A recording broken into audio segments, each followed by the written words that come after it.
Is hereby and having merely suspended the juncture to acknowledge the presence of all the resource persons here in present. Good afternoon.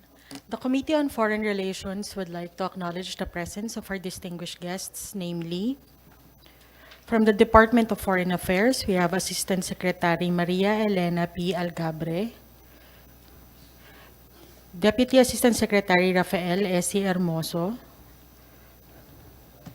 Assistant Secretary Mardomel Celo Melicor, Assistant Secretary Adrian Bernie C. Candolada. To attend virtually, we have Ambassador Maria Helen de la Vega, Ambassador Alfonso Ver, Ambassador Juniver Mahilum West, Minister and Consul General Arnel Talisayon, from the Department of Agriculture, we have OIC Chief Rowena Galang. From the Department of Budget and Management, we have Attorney Tricia M. Baraan and Joy R. Rico. From the Armed Forces of the Philippines, we have Captain Vincent J. Sibala, PN. Captain Emilio G. Orio Jr., PN. Lieutenant Commander Colonel Winston T. Layugan, PN. From the Department of Migrant Workers, we have Director Francisco S. Aguilar Jr. From the Department of Public Works and Highways, we have Attorney Alvin Demiar. From Department of Trade and Industry, Mario Tani, Luis Quiñones, OIC Is he Vice... here? I'm sorry. Can you just raise your right hand because I'm not certain? Luis Quiñones, please. Okay. Di ko po kayo makita. Pwede lang dito. From the Philippine International Trading Corporation, Joel S. Rodriguez. Okay. Yeah. Sorry. Joel. Oh, you're the one who's not marked. And you're the one who's here. But Serafico, Andriano are not here? Oh, okay. You're both here. Okay. Sige. Tuloy-tuloy lang. From the National Bureau of Investigation, we have... Teka, walang taga Marina? They confirm, but they are not here. They are not here as of How are we this supposed moment. to hear this if they're absent? Is anyone coming? Can you please call? At least they should be online. Yes, ma'am. We will... This is their area of responsibility. They really ought to be here. Yes, ma'am. We sent out notices, invites, ma'am, last week, early last week. So, Yes, that's right. and they sent a confirmation po, ma'am. So we will Yes, what's just... happened since then? Why is no one here? The Bill's Square on Marina's purview. They have yet to arrive, ma'am. No, but they're on their way ba? Yes, Is there ma'am. some kind of confirmation from them that they're going to actually turn up? Ah, Yes, okay lang ma'am, kung late. nagpadala. Walang problema kung late. Kaya lang hindi tayo makakapagtalakay nitong batas na to kapag wala sila. Yes, ma'am. Yes, please Yes. proceed with the Um, NBI, please. From the National Bureau of Investigation, we have Director Medardo de Lemos.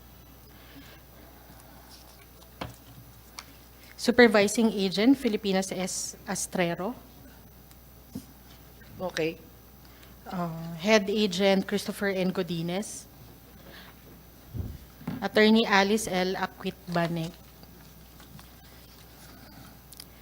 From the Philippine Coast Guard, we have Coast Guard Captain Jaibon J. Kalika. Okay. Coast Guard Commander, sorry, CGADR Alberto T. Ferre, Coast Guard Captain Avelino A. Sally. From the Philippine National Police, we have Police Brigadier General Romaldo G. Baiting. From the National Historical Commission of the Philippines, we have Miss Christine Dulnuan. Ma'am. Okay. You're also with the Coast Guard? I'm lost. Called NCCA? NHCP, ma'am. NHCP. National- NCCA, wala. There you are. Okay. Pwede kayong maupo dyan. Kasya naman po. From NCCA, we have Mr. Bernan Joseph R. Corpus. And ma'am, I was just informed that also present are Ambassador Dison de Vera, Deputy Assistant Secretary Maria Elena Maningat. Oh, they are the ones who are online? No. You're actually present. Okay. Tapos?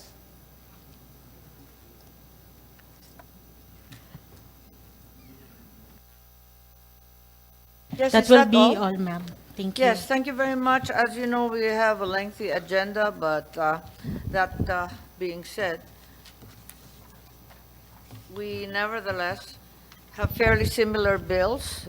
219, declaring Friendship Day with the Philippine France. 2556, Friendship Day, United Arab Emirates. Friendship Day, South Korea. Australia, Japan, Mongolia, Hungary, and Israel. There is also the Good Samaritan Act in both Senate Bill 1136 and 1388. In line with the country's foreign policy, friend to all and enemy to none, the bills establishing and dedicating friendship days with the country's valuable partners will further seek to further solidify the relations with these states, designating special days to celebrate, pay tribute, and memorialize enduring ties between the Philippines and these countries, recognizes and honors the relations and steadfast commitment to harmonious and peaceful diplomatic relations. Meanwhile, the Good Samaritan at Sea bills aim to implement the international maritime instruments already ratified by the Philippine government concerning safety of life at sea and the duty to render assistance to all persons in distress at sea, to which the Philippines is a state party. They seek to provide a domestic law which mandates applicable rules of conduct in case of accidents at sea. During the deliberations of the DOTR budget last September 2023, Marina reported an alarming rise in maritime incidents, upwards of 782 recorded during a 5-year period. Thus, the proponents of these bills determined it imperative to pass the law and assure that assistance shall come to those who need it. All right. Okay. Committee Secretary, what's the explanation from Senator Joel Villanueva? Yes, Senator Joel Villanueva is one of the authors of the bills to be taken up in the agenda this afternoon, but given that he is absent, he has manifested that an opening statement that he has previously prepared is to be considered part of the record of this public hearing. And with that, I insert, therefore, his opening statement sponsoring the Philippine-Israel Friendship Day in Senate Bill 2141. So this is deemed as part of the record. Thank you.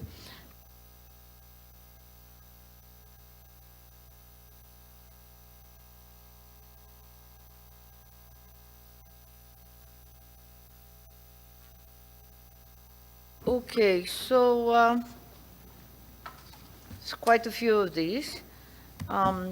We begin with the bill of Senator Tulfo. I believe it's to do with France. Perhaps before going into the detail regarding the various Friendship Day bills. I'd like to primarily ask, do we actually need a law to declare a friendship bill? What is the use of such a law? Shouldn't there just be a presidential issuance? In my understanding, other countries do not legislate friendship bills. So, is this even necessary? DFA, please. Thank you, Madam Chairperson. Good afternoon again. Thank you for giving us the opportunity to present the position with the Department of Foreign Affairs. I am ASEC Adrian Bernie Candelada. We want to give you an overview of the position of the Department of Foreign Affairs. By the way, online also present is our ambassador to Hungary, Ambassador Frank Simafranca. Yes, thank you very much. We recognize the ambassador from Thank you, for Hungary. Yes, please. Okay. Just a quick question. Why is it even necessary to enact a law to commemorate friendship with France or any other country? If you allow me, we have a very brief, just introductory Yes, statement. yes. Thank you.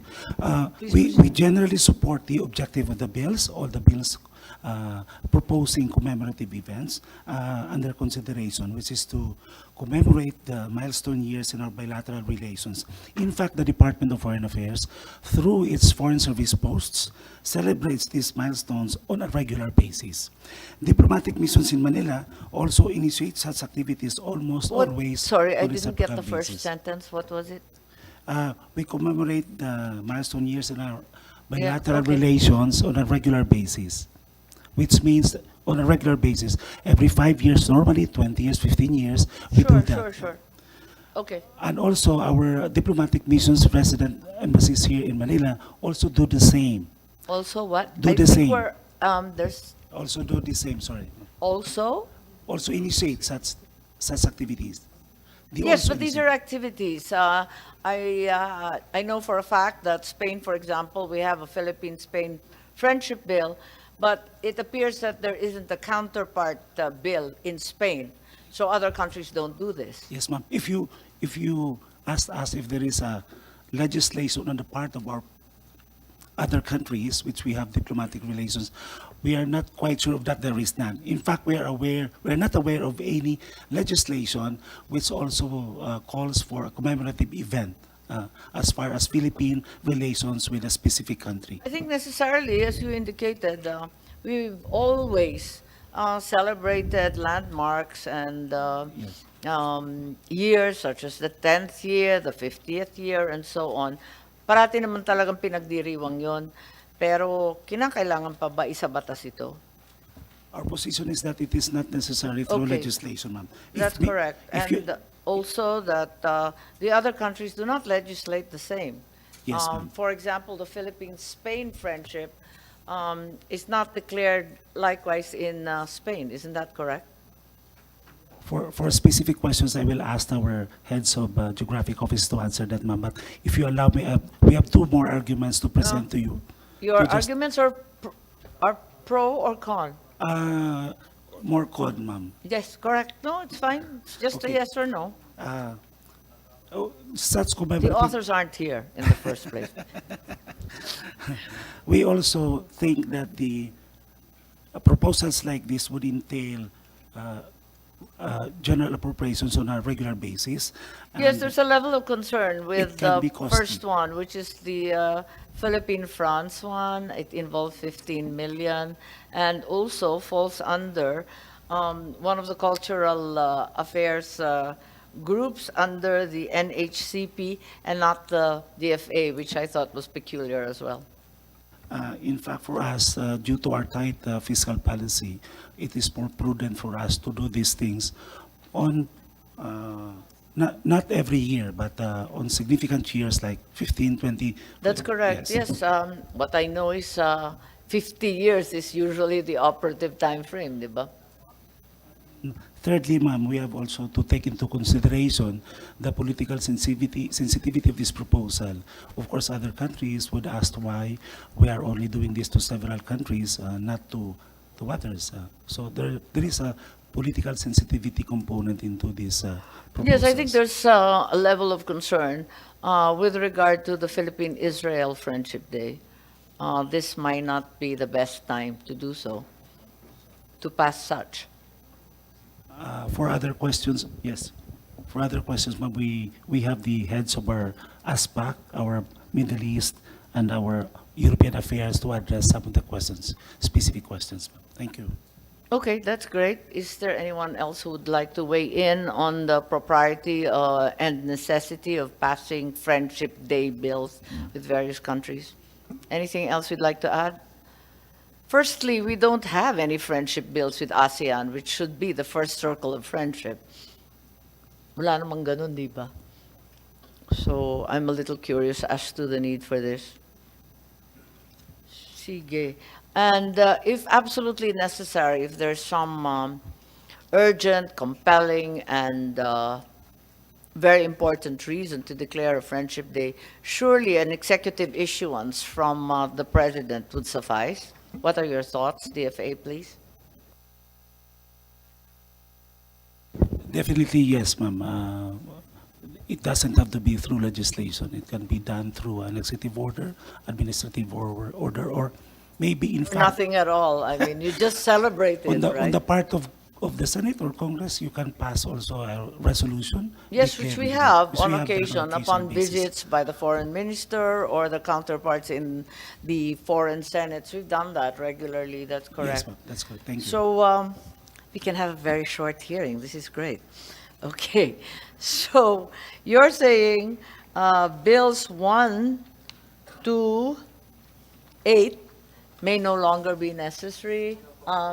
Coco, now the author is here. The position, Coco, of the DFA is that there is no need to declare friendship days, and that in fact the counterpart countries, such as Spain, have never declared friendship days, even if we have a Philippine-Spain friendship day. Sa Spain, di naman nila ginawang batas. So perhaps it's not necessary, and it might impose undue budget burdens on us to compel us year on year to celebrate, when the usual practice is every 50 years only. Thank you, Madam Chairperson, for scheduling and the bills for hearing. Well, number one, we determine our own acts. I mean, if Spain does not do it, so why does that determine what we should do or not do, di ba? And if you read the bills, sinabi naman doon yung mga milestone years lang, 50th, 75th, 100th. So, don't tell me na grabe ang budgetary ano nito na because every year you need to celebrate it. Didn't refer to your bill. There was a bill filed by Senator Tulfo that imposes a 15 million budget on the Philippine fronts bill. So I'm certain we can do without Ayusin that. na lang natin. But Oo. siguro yun lang That's pakiusap ko. Let us 2129. not, Ang sinasabi lang nila na hindi na kailangan ng friendship law. Actually, marami na rin tumatawag sa akin ng mga ambassadors and they appreciate it actually. Basta ang point ko lang, let not state practice by another state determine what we should do. Di ba? My concern was that If they among do- these friendship bills, there isn't a single one that refers to the primary circle of friendship, ASEAN. There isn't a single ASEAN country Precisely. So that's we- declared we- here. Eh kung mag-friendship day, di ba dapat mag-umpisa sa barangay ASEAN? Pwede. Yes. Ganun yun. So we can do it sa ASEAN and then we can do it dun sa ibang ano. So I don't think we will lose anything kung budgetary naman ito nasa sa DF. It was already yung bills ko at least delegated it to the That's DFA to correct. celebrate the milestone milestone. That's Yung iba nga, correct. kunyari 73rd na yung iba, say you celebrate the 75th, you no longer celebrate the 50th, lampas-lampas na yung iba. O maraming lampas-lampas na. So yun lang po. So maybe Madam Chair, if they can just study it in detail. Basta may pattern naman yung bill ko eh. May pattern siya. It does not even affect the nature of the day itself. If it's It a doesn't holiday, even say if it's a a holiday, holiday or by special virtue of non-working day. another law, Wala then it nga eh. remains. Dapat ito wala. It should not affect. It's just a declaration, a commemoration, a marking of the friendship with another country. Yes, I think, for example, the commemoration of the Hungary Friendship Day is important because yun lang ang tanging kakampi ng Pilipinas sa Precisely, Eurobloc. Precisely, Isa yun. mga ganon Yung ba? medyo So, obvious ba? Sila lang ang bumoboto para sa atin lagi. At saka, agree naman yata tayo that we want to be a friend to all nations. So all the more we are declaring friendship days which do not add to holidays, which should No, not wala naman. add to holidays. Wala If naman the- talaga. walang effect. Wala namang holiday, wala namang Wala. deklarasyon It's just- kung working or It's just a non-working. commemoration. And then even yung actual celebration, nasa sa DFA na. Depends on your budget na rin. Okay, we'll take that in consideration po. The other controversial Friendship Day is authored by two of our colleagues, JV and Joel Villanueva both, and that is the commemoration of the Philippine-Israel Friendship Day coming up on August 9. There have been some objections to the same, given the present war against Gaza and the West Bank. So there's concern that it may not be timely and should be postponed at the very least. And since we're privileged with your presence, Minority Leader, what are your thoughts? Maybe on the timeliness because nga of what's happening. But as to the idea, that for the long-term interests of the country na we are a friend to all nations, it should not matter what that particular nation is doing at the moment. But that does not bind our hands in voting for specific United Nations resolutions or other resolutions in Yes. other tribunals or other bodies. Ganun. So, I mean, guarded naman yung wording yan eh. We're celebrating our friendship with another nation, and that's our policy. Thank you, and I don't think the friendship with Israel as well as their support to us can be disputed, regardless of.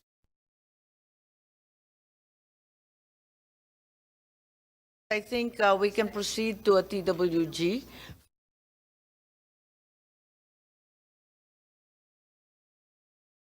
Anong gagawin dyan? At yes, Mr. Aguilar of the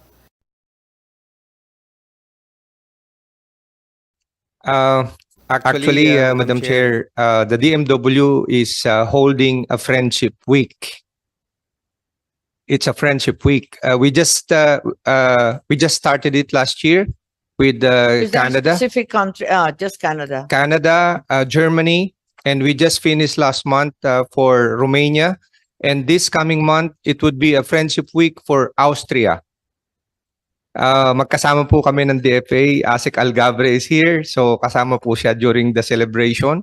And I hope we can invite you doon po sa aming Friendship Week ginaganap para po makita nyo kung paano namin isinicelebrate ito alongside with the different embassies who are being fitted.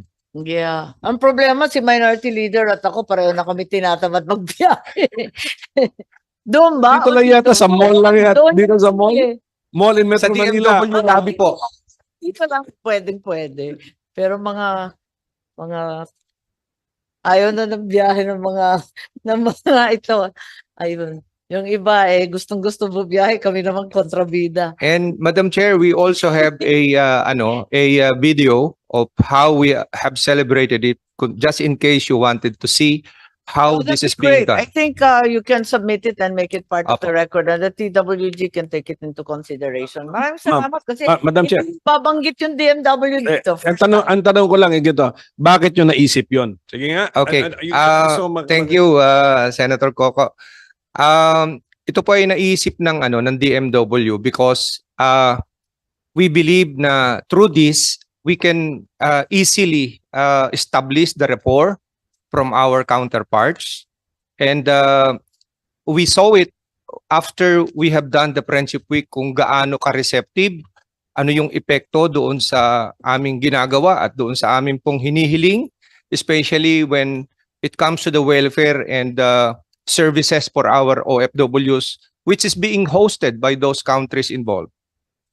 May niya marami, Pilipino? marami na pong Pilipino sa Romania ngayon, and it's part of the emerging market, kaya po patuloy pong lumalaki yung dami ng mga So, OFWs. So are we saying that the DMW holds the opposite notion that it would be useful to have a friendship day because DFA already said it wasn't necessary? Sorry? It wasn't Not necessary, necessary to have a law. It was great to have a friendship day. It could be done by an executive issuance if if there was a landmark occasion. Otherwise, it could just occur exactly as the DMW has celebrated it without a law on their own and in the hope of fostering better relations. Tama ba yun? Tama po, Madam Chair. will the passage of a law damage anything? I don't think... Hindi, DFA na tinatanong ko. Apo.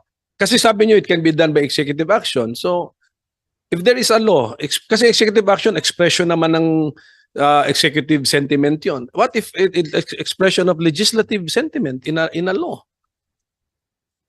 Will it damage? Will it damage anything? Any system? Any ongoing processes?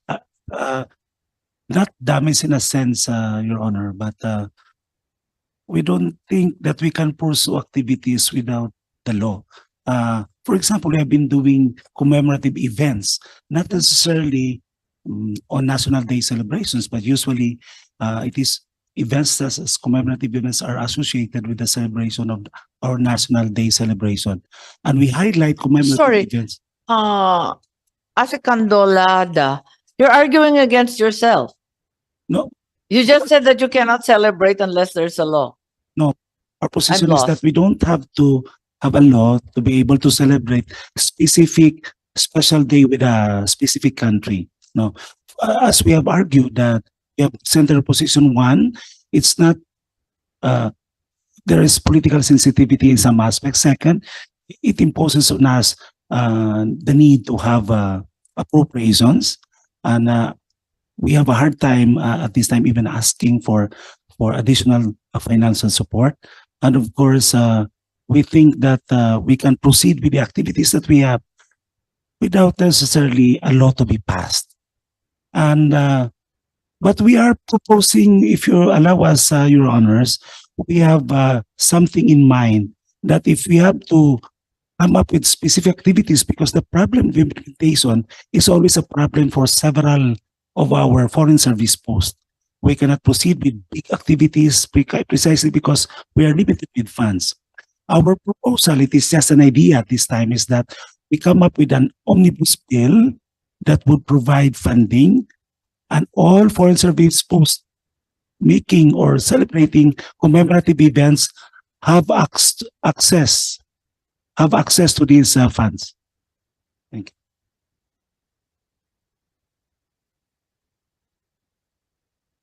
I see. Well taken. Well taken. We understand that if law is then passed, there's a level of obligation on the part of the DFA as well as the DMW, whether they have the resources or not to celebrate and commemorate. Tama ba yun? Okay po. Maybe we can ask also the ambassadors who are online what their thoughts are. I think in Abu Dhabi, the ambassador is there, Ambassador Ver, Ambassador Vega in Canberra, the Philippine Embassy in Budapest. I think you're online and you're in a difficult time zone. So would any one of you like to respond or add to the discussion, please? Ambassador Simafranca, Ambassador Ver, Ambassador Vega. All of you are recognized. Can you just tell me who'd like to speak? Madam Chair, Yes, Ambassador Simafranca. What time is it? it's about 7:15 here, 7:30 Okay. here in. Okay, you So, look awake, good morning. Ambassador. Thank you. Yeah, Madam Chair, distinguished members of the Senate Foreign Relations Committee, colleagues in government, thank you for this opportunity, for me to participate in this important exercise. Actually, this year we are still commemorating the 50th anniversary of the establishment of diplomatic relations between the Philippines and Hungary. It started in 28 September last year. However, because of what ASEC Andolada has said, because of the constraints in funding, we cannot celebrate it meaningfully last year, except that during our National Day reception, we were so lucky to have Dr. Rao Sunico, in which we made him perform, during our National Day event, and we included that as an event to commemorate the 50th anniversary of the establishment of diplomatic relations between our two countries. So, in general, I would say that we would like to really support the establishment of friendship days, regardless of how it will be done, whether it's by law or through executive issuance. But then milestone commemorations should be sufficiently funded so that we would be able to celebrate these milestone events in a meaningful way. So thank you very much, Madam Chair. Yes, well taken, Ambassador. That's correct. Ambassador Ver is raising his hand from Abu Dhabi, please. Morning, Madam Chair. Rahaba Sabalker from the UAE. And I'd like to greet also Senator Pimentel. If he would recall, just 2 months ago, he was here for the World Government Summit, and I think he saw firsthand the close relations between our two countries. And in fact, he was able to meet the Speaker of the Federal National Parliament with very little arrangements. It's just through our contacts. And then we are also celebrating our 50th anniversary this year. And I echo the statements of Pastor Sima Franca. Here, with almost 1 million Filipinos, in addition to funding support, we are also able to tap on the Filipino community, the many businesses who are already here and who are very willing and ready to sponsor and help our activities. But in this, the people-to-people friendship that we have established, and we continue to be the most preferred workers here, professionals from the top down to the household service workers. We are the third largest population, expat population, and many success stories are happening here. Many Filipinos, not the least of which Michael Cinco. Ambassador, you don't see any problem with commemorating or even celebrating the UAE Philippines Friendship Day? You mentioned Yes. that there are almost 1 million Filipinos perfectly happy to assist and even sponsor. Is that correct? Yes, Madam Chair. Okay, thank you.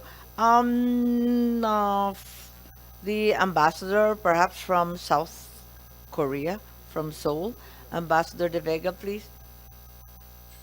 Good afternoon, Your Honors, Honorable Chairperson, Senator Marcos, Senator Pimentel. First of all, on behalf of the Philippine Embassy in Seoul, we would like to thank the Senate for passing a Senate resolution last month commemorating the 75th anniversary of Philippines-Korea diplomatic relations. We are in the midst of commemorating this special event throughout the year. We're very fortunate that in our case, we do have adequate funding to hold some commemorative events. And there is much to celebrate in our relations. We just signed a free trade agreement, the Philippines' second bilateral free trade agreement since the JPEPA with Japan was signed almost 16 years ago. But it is a forward-looking relationship, and my esteemed colleagues in Budapest and Abu Dhabi, the Philippine Embassy in Seoul also welcomes the idea, the proposal to have a Friendship Day designation for Philippines and Korea. For the information of the Honorable Chairperson and Senator Pimentel, in Korea, they do not necessarily legislate commemorative events or years. What they do is they do issue, our legislature does from time to time, special resolutions from the National Assembly commemorating auspicious events in the relations. But that, of course, does not stop us from commemorating in our own way, through various means and through various levels, the importance of these occasions. So in whatever form it is, whether it's through an executive issuance or through through legislation or through a resolution, the Philippine Embassy in Korea welcomes these expressions of support and friendship. We believe this is a very fruitful and productive and impactful exercise to reaffirm our long-standing partnership and friendship and cooperation with many countries in the world. Thank you, Madam Chair. Thank you very much, Ambassador De Vega. Thank you very much. And it's good to hear that funding will somehow be scraped together.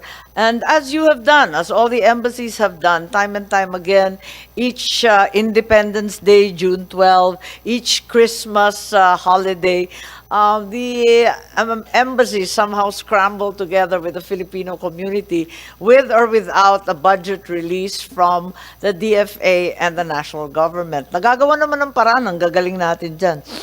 Yung Philippine-Australia, I understand the ambassador's online. Thank you, Your Honor, for this opportunity, and greetings as well here from the Philippine Embassy in Canberra, Australia.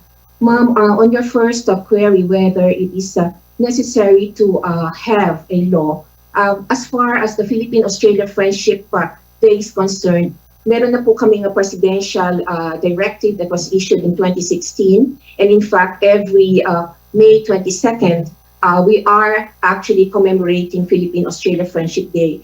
And just like the rest of my colleagues from the Foreign Service, Ambassador, I'm a little confused. You made reference to a previous issuance, is that correct?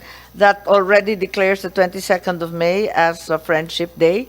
And you are saying that this present law is necessary? Did I hear correctly? No, ma'am. That's why it's no longer necessary, because the Philippine-Australian Friendship Day is covered under Presidential Proclamation number 1282, series of 2016, ma'am. Oh, I see. That's Presidential Proclamation. Sorry, can I have the number again? 1282, ma'am, series of 2016. Okay. So to your mind, it's no longer necessary because it's covered by the That's right, proclamation. Okay.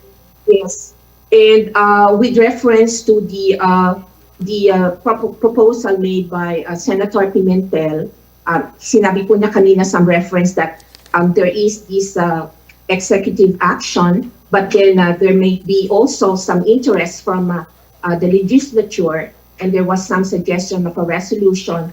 I thought that from where I sit here in Canberra, ma'am, the other measure is actually to build on Philippine and, for instance, in my case, the Philippine-Australia Parliamentary Friendship Group. And so this would also be a pathway where other countries where we share values and some projects and sentiments, that can be a platform also for Congress or the Senate to look into.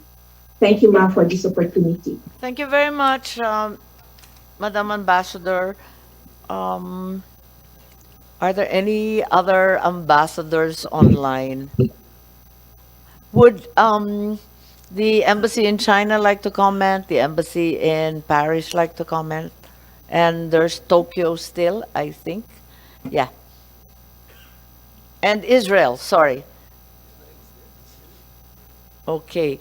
May I call on firstly the embassy in China represented by Arnel Talisayon. Anything you'd like to add to the discussion? Although a friendship day with China is not being proposed. Wala sa listahan po. Good afternoon, Senator. Maraming salamat po. We're here because we also cover Mongolia po. And Oh, that's therefore, correct. It's with Mongolia. That's correct, yeah.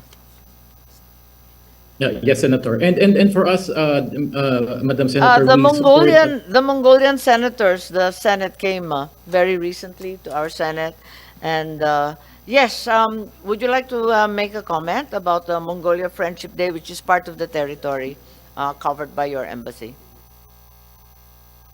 Thank you po, Madam Senator. We do support expressions of yung mga ganitong initiatives on Friendship Days, whether it's in the form of an executive or a legislative issuance. As you had mentioned earlier po, Madam Senator, we have a very good relationship with the Mongolian Parliament, and they were just in Manila. And all of these activities that we're doing now are also a continuation of the 50th anniversary of our anniversary celebrations last year. We have a very good working relationship with them. As a matter of fact, we already have a Mongolia-Philippines Parliamentary Friendship Group in Mongolia, and I understand that a similar initiative is being contemplated in the Philippines. Thank you very on our much. end Yeah. po, Carry we on. support po. Yes, yes, that's absolutely correct. But are there Filipinos in Mongolia? There's no Philippine embassy, di ba? There's no Philippine embassy po. We have a Philippine honorary consulate, and there are, based on our estimate, there are about 300 Filipinos in Mongolia, mostly as teachers. Yes, that's right. That's part of the large migration of Filipino teachers to China and the adjoining territories. Thank you very much. And perhaps what we should work on is a dairy cooperation, given that Mongolia is such a leader in that field, whereas in fact here in the Philippines, we produce less than 1% of our required daily consumption. Sige, I think Senator Pimentel, our minority leader, has said that one way to obviate the obligation to celebrate is simply to delete the appropriations clause in these friendship bills. Madam Chair, we will study that because of the inputs of the DFA. Because the intention really is to designate our special day with other countries because of the establishment of bilateral relations with the other countries as a special day. So naisip lang namin yun that you should celebrate. Pero ang reading ng department this will entail appropriations at baka hindi makaya. So we will try to improve the future bills that we are going to file, Madam Chair. And also in the TWG of the already heard bills, we can probably structure the bill in such a way that there is no budgetary burden, Madam Chair. Yes, thank you. Thank you very much. Sino nagpondo nung sa DMW? May week pa kayo, hindi lang day. Yes, Madam Chair. It's Friendship Week, actually. I understand, but who funded it? It's funded by from the DMW budget. Bakit ang DMW may budget tapos yung DFA wala?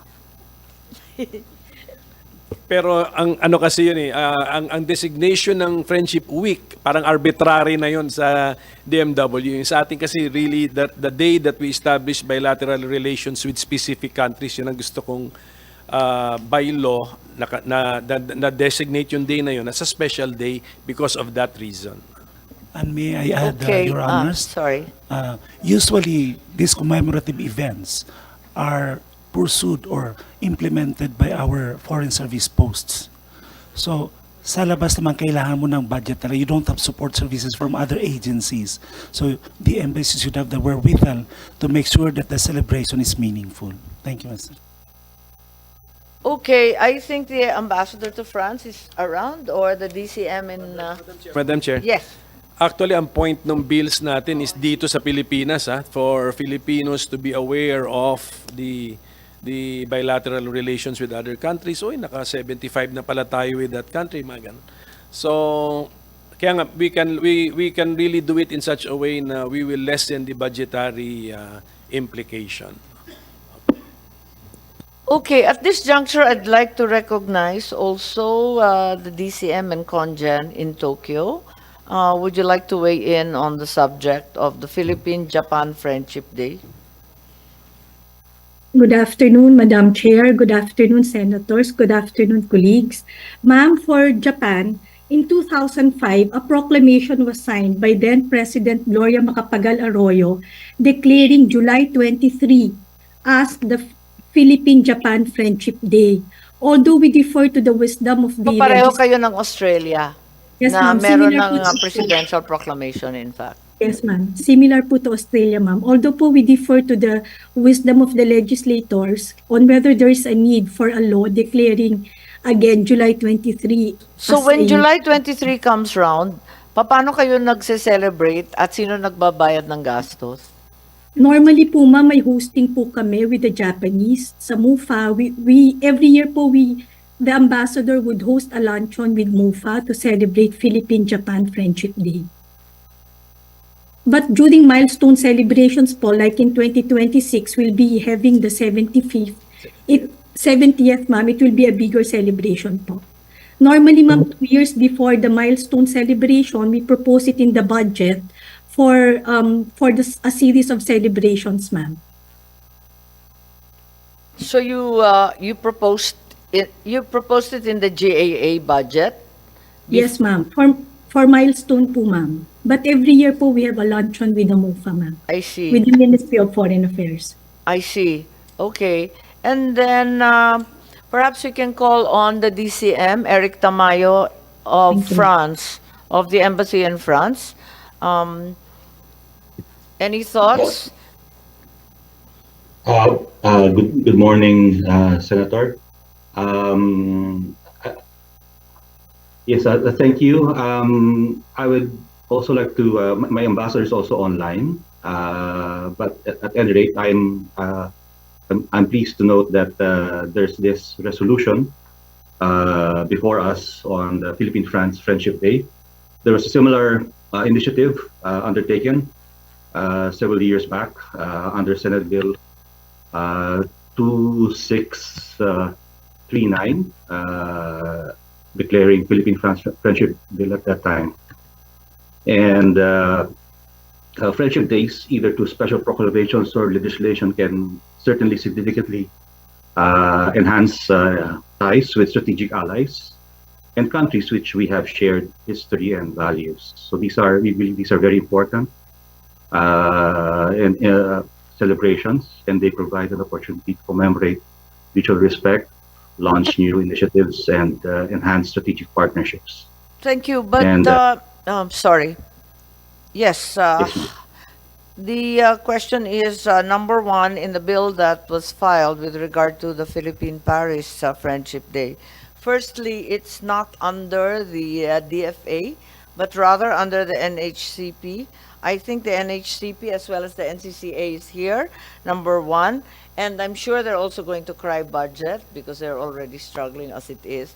And number two, there's a 15 million appropriations clause. So how are you funding June 12, Christmas get-togethers, other significant days, and even the 26th of June, which I know from time to time is also commemorated in Paris? Paano pinopondo, Apo Tamayo? Yes, Madam. The celebrations are funded through our annual budget. And I see. Yes. Thank you, thank you. Would the NHCP like to weigh in, Mr. Corpus? Dahil kayo ang tinutukoy nitong bill na to. Thank you, Madam Chairman, and good afternoon to everyone. Isang makasining na araw po. For the National Commission for Culture and the Arts, generally we have interposes no objection on these bills. Because as of this time, we also have active cultural agreements with them. So with or without the legislation, meron naman po tayong mga memorandum of understandings, cultural programs, and cultural agreements with most of these countries mentioned here. Ang ano lang po is that we also prepare, that's why hindi po annually. Usually, milestone activities lang po yung aming sineselebrate because, as you well know, sa usapin po ng budget. But, But I'm just curious kasi is it wise? If this bill is approved, is it wise to put it under NHCP or NCCA given the full gamut of Philippine French relations are not limited to culture, no? Very active in defense and other manufacture, the OFWs, all of which do not fall under the ambit of the NHCP. By right, it should be under the DFA like Yes. the other bills. Is that correct? yes, Madam.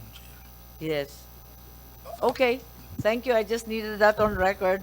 Salamat. And now we get to the Deputy Head of Mission from Israel, who's also online. Would you like to comment on the Philippine-Israel friendship and the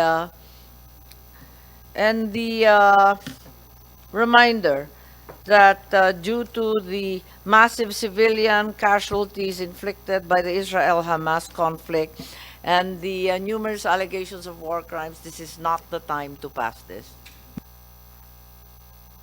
Thank you, Madam Chair and members of this committee. Shalom, greetings of peace from the Holy Land. My name is Anthony Mandap, Deputy Head of Mission and Consul General at the Philippine Embassy in Tel Aviv, and I'm joined here by Mr. Terry Bautista, Vice Consul and Third Secretary of the Embassy, and our political attaché, Ms. Wendy Cruz. The Embassy wishes to express its appreciation to this committee for providing this forum and its support in principle for Senate Bills 2141 and 2372, as well as House Bill 7763, declaring August 9 as Philippines-Israel Friendship Day. The bills correctly laid down the premise that the compassionate act of President Manuel Quezon of giving shelter and refuge to some 1,300 Jews in 1939 is the defining moment in Philippines-Israel relations and thus deserves Yes, to be... Deputy, that's all contained in the bill. Thank you. Yes, Madam. However, we leave it to the sound discretion of Congress to decide whether this measure needs legislative fiat. We are also not aware of any similar counterpart legislative measure here in Israel. So, and besides, I think there's still some disagreement on the dates. The ongoing events in Israel do not detract from the fact that the Philippines and Israel have a long-standing friendship. However, we also leave it to the sound discretion of Congress whether this is a timely measure to pass at this time. And on this question, we can probably defer to our Office for Middle East and Middle East and African Affairs to assess whether the timing is appropriate given our evolving position in the ongoing war. And With that, I think we then constitute the TWG with representation from the minority leader who has authored the bulk of them and was the previous chairman of this committee. And we invite the DFA to send a representation as well as the DMW. Perhaps it's no longer necessary to involve the NCCA and the NHCP who are already struggling with their own burdens of work as well as lack of budget. So, kayo na muna ang mag-TWG, okay lang. And with that, we proceed with the permission of the minority leader to the next set of bills, and that's the Good Samaritan at Sea law. This was filed by both Senator Tolentino as well as Senator Villanueva, and we invite, therefore, Senator Tolentino, one of our authors, to discuss his version, given that Senator Villanueva has already inserted into the record an opening statement. So essentially, there are quite a few international maritime conventions to which the Philippines is a signatory, and this seeks to implement those international agreements. Senator Tolentino, please. Chair, I think this was filed several years ago. Senate Bill 1136. What I have is 1388 from Senator Tolentino, Yes, correct. filed in October of 2022. Yes, 1388, and essentially it is in compliance. You're correct, ma'am. 138. I don't have my Yung isa kasi kay Joel. I don't have my reading glass here with me. But essentially, Madam Chair, it would entail the duty to render assistance to vessels involved in accidents, in distress, and the duties of the masters of the ship, etc., considering that we are an archipelagic nation, and we're on the verge of passing the Archipelagic Sea Lanes Act, and perhaps the members of this committee are aware of previous incidents, specifically the one that transpired a few months ago somewhere within the vicinity of Zambales and Pangasinan, wherein a big vessel coming from South Korea hit a small Filipino vessel that resulted into the death of four Filipino fishermen from Subic, Zambales. So, Madam Chair, this would entail the mandatory rendering of assistance to vessels in distress and providing penalties for the failure or inability to render assistance. These are all in compliance with existing international law, Madam Chair. So what we're trying to do here is to merge international law with domestic legislation. And I see this as a gap. Considering that we have fishermen going out there, especially during typhoon seasons, and there is really a need to provide penalties for those who fail to render assistance. So that is the gist of the legislative measure, Madam Chair. The Act providing rules for the duty to render assistance at sea in accordance with relevant international conventions to which the Philippines is a state party. So we just domesticated these international conventions, Madam Chair. So I hope this measure would pass muster soon, because we really need to have this law in place. Thank you, Madam Chair. Yes, thank you very much, Senator Tolentino. There are differences between Senator Tolentino's version and Senator Joel Villanueva's version, our majority leader. At this juncture, may I release? The ambassadors have already commented on the various bills regarding the Friendship Days, given that you're on different time zones and you've already expressed the opinion of your various offices. Pwede na po kayo umalis. In the meantime, andito na tayo. At yung Marina is now present. Attorney Daniel Martin Oral. Asa na po kayo? Marina claims, there we are. Where is Attorney Oral? Senator, he's in another meeting po. Oh, so he's not here. I'm misinformed, therefore. So you are Attorney Espino, is that correct? Yes, Senator. All right, and the DND is virtually represented by Engineer Angelito Estrada and Neria Bayad. I don't see them on the screen. Now, Committee Secretary, can we sort that out, please? Saan po yung DND? Can you put the video on?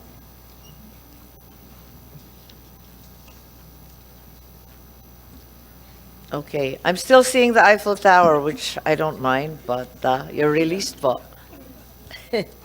Apakaganda kaya.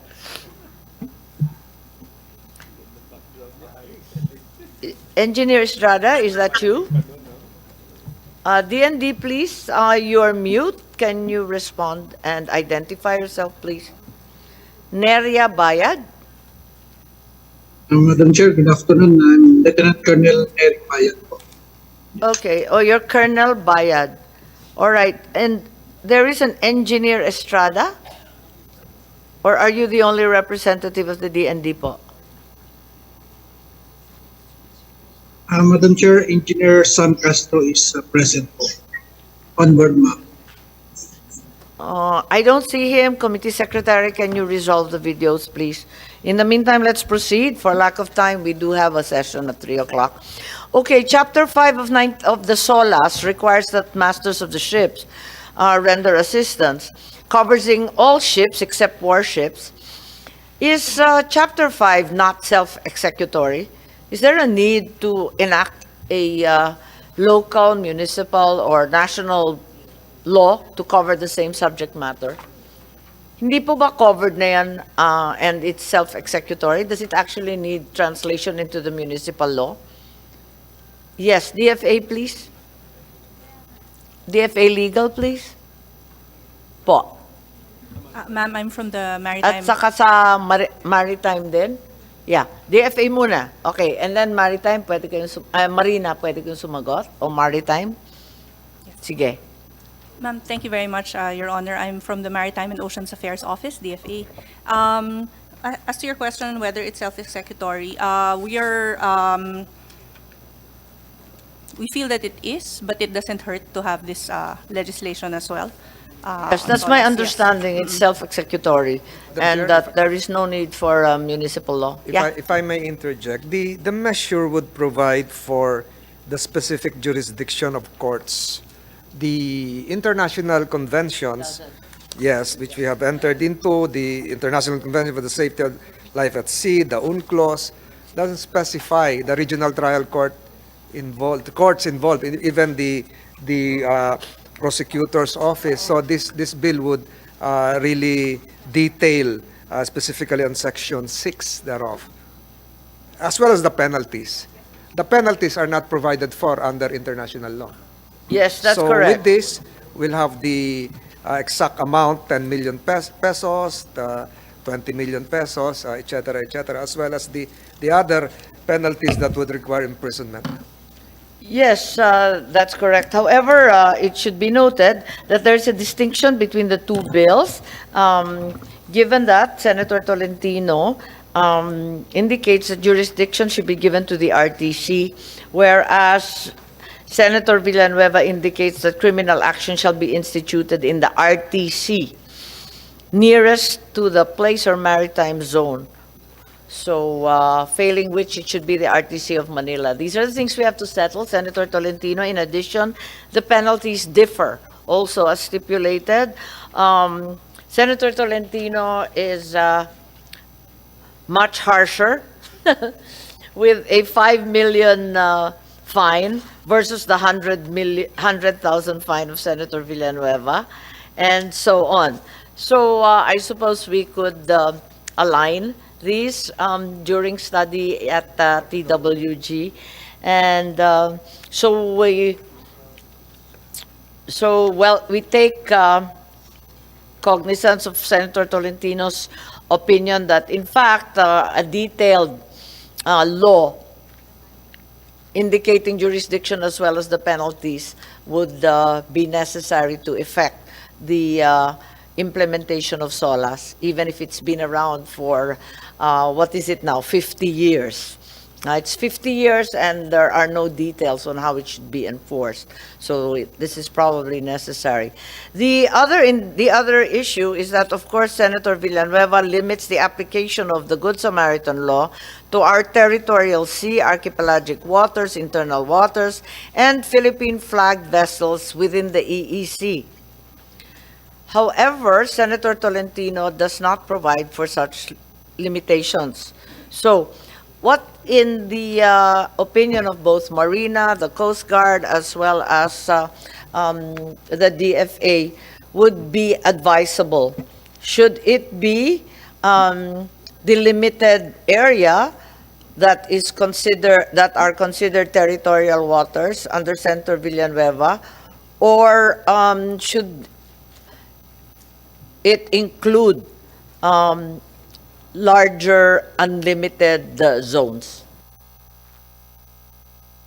Yes, Asik Maningat.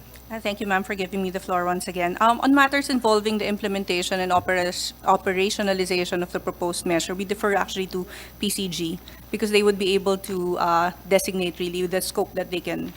Fine. Captain Kalika, is there any opinion from the PCG as to the limitation of its application within our territorial sea as opposed to an unlimited application? Madam Chair. Yes, Senator Tolentino. Under please. Section 7 of this representation's proposed measure, if the violation was committed within the internal waters or territorial sea, additional penalty would be imposed because we have complete sovereign jurisdiction over said waters. So I think that there is no conflict, Madam Chair. Okay. It's just highlighted that with more reason, if it is committed within our internal waters and territorial sea, additional penalties would be should be imposed. It appears to me that, in fact, your bill has no such limitations as Senator Villanueva's bill does. Yes, Madam Chair, because even if it's not, it's beyond the, if it's within our contiguous zone, the principle of international law is to really render compassion and service Sure. to the mariners here probably would be more familiar with this, that an SOS signal would know no boundaries. You have to render service to a vessel in distress. Yes, thank you. I think we can ask Attorney Espino, any opinion from Marina? Actually, After Madam, all, this is not as sanguine and inoffensive as it appears. The bill contains provisions on requisitions, which could be controversial. Ah, okay. Yes. Yes, Attorney Espino. actually, Madam Chair, we also defer to the PCG for the implementation of this as maritime safety and enforcement is properly under their purview and mandate. Okay. Is there anything that the PCG can tell us regarding this? I'm still concerned about the coverage, but please proceed. Thank you, Madam Chair. I'm Coast Guard Captain Kalika from the Philippine Coast Guard. The Philippine Coast Guard, being the National Maritime Search and Rescue Service of the country, whose mandate is to save lives and properties at sea in accordance with Republic Act 1993, strongly supports the passage of this bill, as it ensures the safety of the public at sea. Yes. In case of any grave I think we're in danger. receipt of that position Yes, paper. It's a specific clause that we're inquiring about. And it has to do with the coverage and jurisdiction. And for the coverage, we respond from within the territorial up to the exclusive economic zone when it comes to search and rescue, Madam Chair. Yes, there's some controversy involved in your statement, sir, because after all, under the UN clause, the jurisdiction of the coastal state in the contiguous zone is limited to the enforcement of that state's immigration, customs, fiscal, and sanitary laws. So are we expanding coverage unduly? Any thoughts from both DFA and the PCG?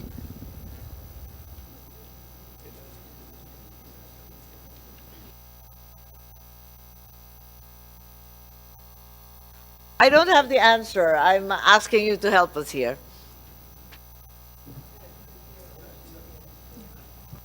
The year-old treaty, according to our chairperson, so you must already be familiar with state practice. Ano bang state practice po rito? Who is the most familiar with this treaty? No, dapat DFA. Okay, DFA should be familiar with. Is it advisable to limit the application of the law to our territorial sea as it is under the Villanueva bill? Or do we have no limits? Because after all, under UN clause, the contiguous zone is also covered. Any thoughts, Asek Maningat? Yes, ma'am. These are one of the issues that we wanted to deliberate on during the TWG because we also wanted the DOJ's opinion on this. But right now, That's correct. The DOJ is not represented today. Wala yatang DOJ. The one representing DOJ for some strange reason is the NBI.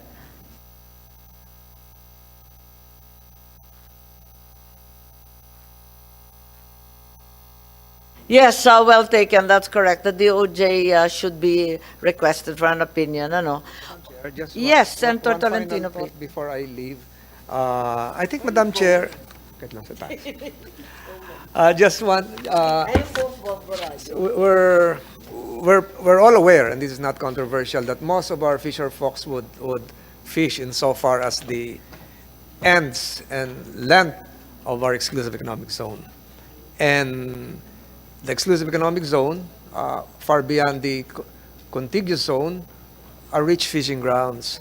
If our poor fisher folks would meet an accident, perhaps it is not just the PCG or the Philippine Maritime Police Command that should be rendering assistance, but under existing international law, any vessel for that matter should render assistance. That's why a Samaritan has no nationality. A Samaritan should render assistance even if you're beyond the territorial sea. And that's your duty as a vessel registered in your own country. In the same manner as the Philippines would be rendering assistance if a flag carrier of the Philippines is involved in speculatively in the Strait of Hormuz or in other international waters. So this has no boundaries. We just domesticated this for purposes of having the necessary jurisdiction and penalties if it would happen within seas where we can have a long arm stretch of our law. And I'm now referring to far beyond our contiguous zone. That's my simple thoughts on this matter, Madam Chair. And if I can be given the permission to leave this committee, I Thank know you very much. the matter is in good hands. Thank you very much, Madam Chair. Senator Tolentino. And that brings us to the topic of the nature of the vessels. SOLAS clearly does not apply to warships or any military vessels. So in both bills, there's no mention of any obligation to render assistance to military vessels or vessels owned by foreign governments. What is your understanding of the bills? Do their provisions apply to vessels owned by foreign militaries? What about Coast Guard vessels who are not considered part of the Navy and hence not military? Are they going to be considered exempted or included in the rubric of military vessels or vessels owned by foreign militaries? I think this is very important in the situation in the West Philippine Sea when Coast Guards and other militia vessels, apparently non-military, are swarming our seas. Any thoughts from the PCG, please? Ang Marina po, DND po. Ang daya ninyo, puro aabangan ng TWG, ha? Madam Chairperson. Sige, Colonel po. Yeah, Colonel Guerrero. Sorry, I can't see your name. I'm Colonel Roderick Guerrero of the Okay, Naval Judge thank you. Advocate, the Philippine Navy. Yeah, with regards to the Philippine Navy, though we are exempt by the provisions of the SOLAS and the UNCLOS, all of our assets performs the obligation to render assistance in case of distress at sea as a part of customary international law. So whether we are exempt or not, we make it a point that we render assistance to all distressed ships and all other more or less distressed vessels, as we may call it. And it's also part of our standing rules of engagement as naval operations other than war, or NOOTW. The task and authority delegated by higher authorities to render assistance, particularly in cases of maritime emergencies. So we do that. So even though we are exempt, and even though will not be placed under the ambit of the said law, we do our taskings and mandate to Yes. render assistance. Thank you very much, Thank you. Colonel. I think the issue is the reverse. When the vessel asking for assistance is actually a vessel owned by a foreign military or a foreign government, more controversially, such as the Coast Guard or other foreign militia, not military, and they're the ones asking for help. Is this an obligation on the Filipino vessels nearby? Madam Chair, I can only speak for the Philippine Navy. Based on my experience, I'm Captain Vincent Sibal, the Assistant Chief of Staff for Operations. For vessels that are part of the Navy of other countries, they usually ask for assistance through diplomatic channels or through military channels. So we do provide that assistance, and all ships of the Philippine Navy have what we call a rescue and That's assistance correct. bill. Right. So that we will be ready to perform rescue functions at any time that we are out at sea. So they are actually applicable to vessels owned by the Philippine Navy, even if they're explicitly excluded. Yes, Madam Chairman. What about vessels owned by the BIFAR, by the LGUs, the PCG? They're owned by the government, correct? And they're non-warships. They're not warships, they're not military vessels, but they're owned by a foreign government, such as the Philippines, for example, the BIFAR, the LGU, the PCG. In many cases, people have accused the People's Republic of China that the militia fishing boats actually are government-owned as well. The problem is not merely the obligation to render assistance, but also the fact that we are criminalizing the failure to render help. So there are criminal penalties involved with very, very high fines and imprisonment. It's very important to determine the coverage. Kasama ba dyan lahat? Yun na nga eh. Kasi, di ba, owned by a foreign government. Kasama pa rin BIFAR, kasama pa rin LGU, kasama pa rin Coast Guard. Paano ba yun? And, syempre, the counterpart of those groups as well. Any idea how this would work? Madam Yes, Chair. I think Captain Sally of the Coast Guard. Thank you, Madam Person, ma'am. For me, it is necessary to include it in the provision.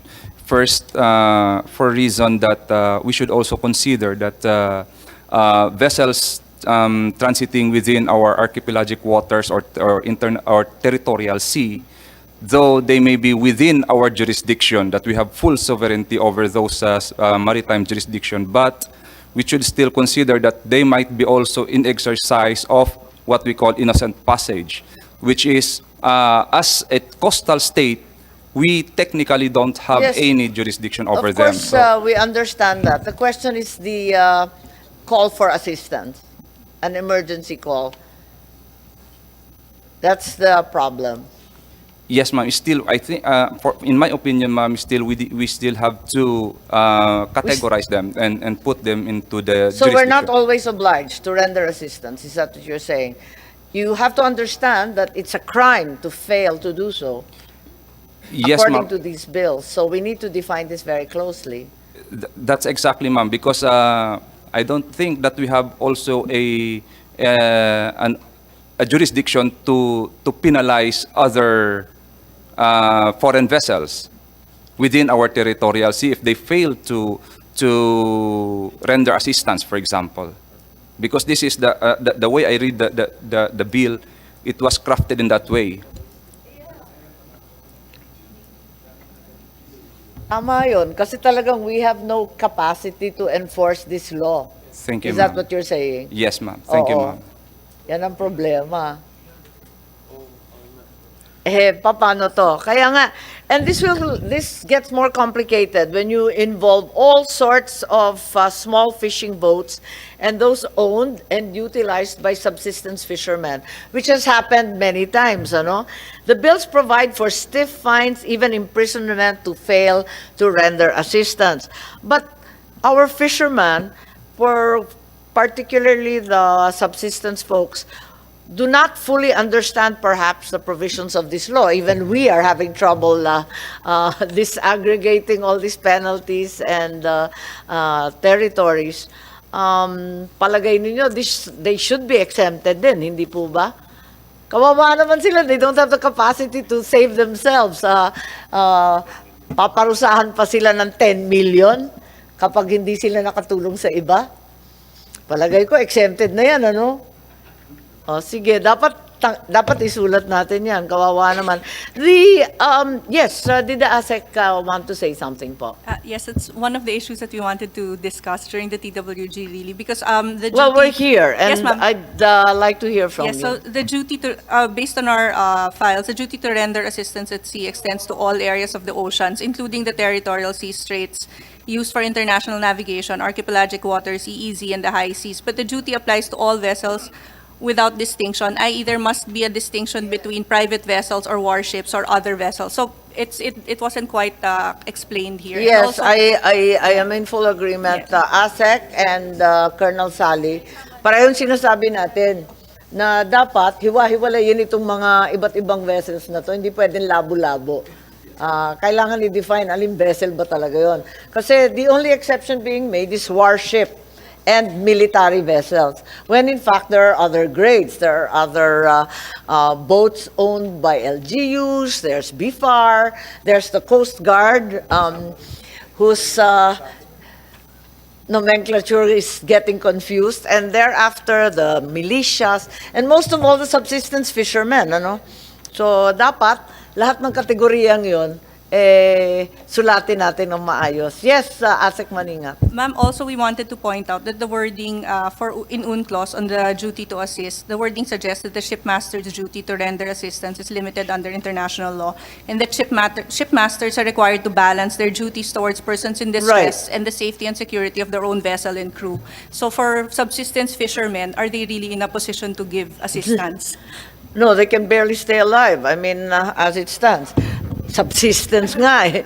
And accidents have occurred from time to time, and there have been accusations by Vietnamese vessels and Chinese vessels and Filipino vessels that the nearby ships didn't help them.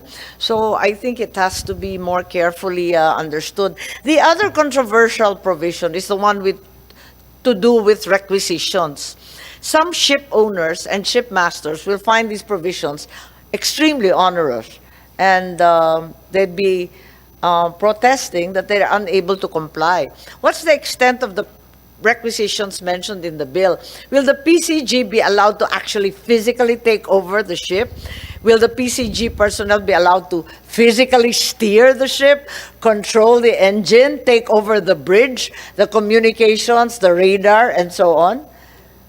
Parang ganun yung, dun sa pagkasulat, parang sakop lahat yun. So, gusto ba natin mangyari yun? Parang mahirap din yata yun.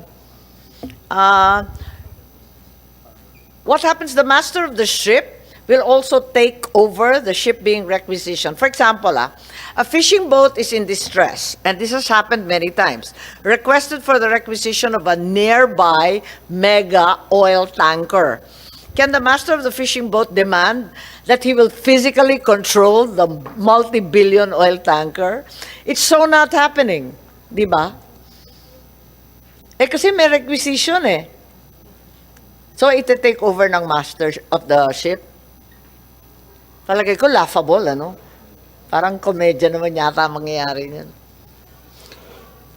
Yes, Commander Ferre. Good afternoon, Madam Chair.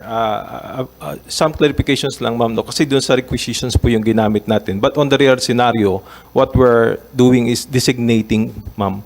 We designate an on-scene commander. And it's the on-scene commander who supervises, who's the close vessels while doing the SAR operations.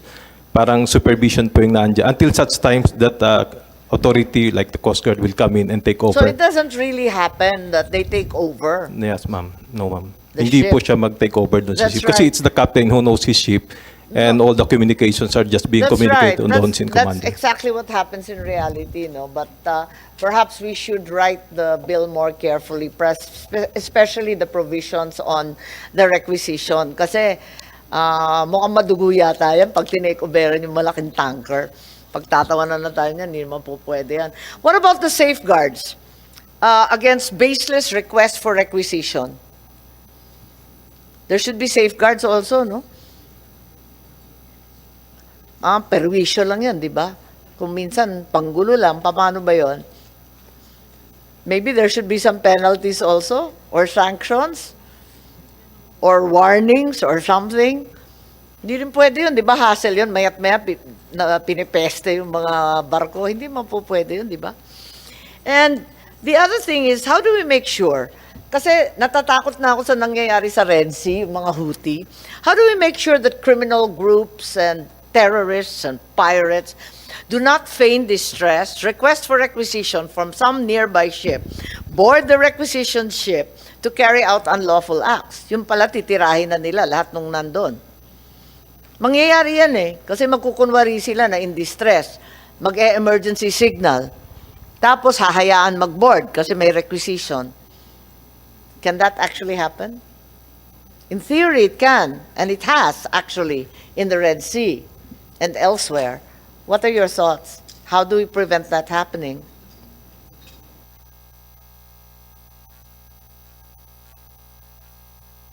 Yes, Yes, Commander Madam Ferry. Chair. I think we really need to further study yung the word of requisitions because in the real scenario, it's not happening.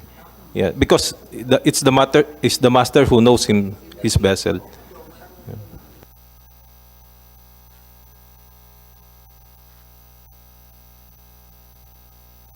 Yes, minority leaders asking, has an actual requisition ever taken place in the 50 years of SOLAS? I think it has, but in other jurisdictions sa Pilipinas, wala. Kayo? Parang wala po, ma'am. It's usually Parang the dito wala salvage eh. master, ma'am. If the vessels cannot do it alone, yung salvage master will board the vessel and help the captain to find ways on how to save the vessels. Ganun po, ma'am. Or the crew. That's before. not requisition? Yeah, it's not requisition, ma'am. It's not What's it called? Uh, Nakakatakot kasi yung word na Yes, requisition ma'am. Because Parang what we really takeover are calling it is the designation. We designate an on-scene commander. It can be a merchant ship who is capable of communications and planning because all merchants are trained for that and they know how to do it. But until such time that a competent authority will come in and took over, but they will just respond as on-scene commander also, not to requisite the vessel, ma'am. Wala pong aakyat doon kasi it's dangerous din po. Kaya nga eh, kaya't yun nga ang nais natin alamin, parang nakaka-nervyos yata yun. Mamaya kung sino-sino na lang umakyat ng mga vessels natin, PCG, BFAR, iba't iba, masaklap na yung ating kasaysayan dyan sa Red Sea at napakadami, parami ng parami, mga Pilipinong nadadali sa forced requisition. Medyo allergic na ako sa salitang yan. So, ASEC, the DOJ says they will submit a position paper. Is there anything from the DND and any addition from the Marina? Would the DND like to add? Colonel Bayad, is that correct? Po. Are you still online po? Anything you'd like Yes, to ma'am. add or perhaps you will just submit a position paper specifically on the controverted provisions, please?